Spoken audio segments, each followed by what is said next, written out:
Hi! Welcome to the Richard Kabili YouTube channel, and for today's tutorial, I will be teaching you on how to enable and disable rotate right item name in basic gestures voice control on iPhone X. But first, kindly subscribe to this channel and don't forget the subscribe button and the bell to notify you for the new updates. And let's start.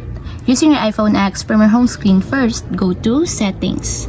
Then in the Settings, scroll down and find the Accessibility and then tap. Then in the Accessibility, scroll down again and go to Physical and Motor section and then tap the Voice Control. Then in this part in the Voice Control, go to this section and then tap the Customize Commands. Then in the Customize Commands, find and tap the Basic Gestures. And then after that, in the Basic Gestures, scroll down again and then find and tap the Rotate Right Item Name.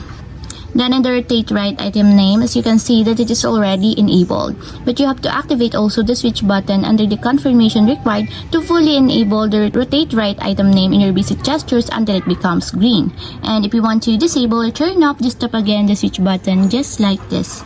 And that's it, we have successfully enabled and disabled rotate right item name in basic gestures voice control on iPhone X. If you have a question, can you comment down below and don't forget to hit the subscribe button and the bell to notify you for the new updates. And thank you for watching!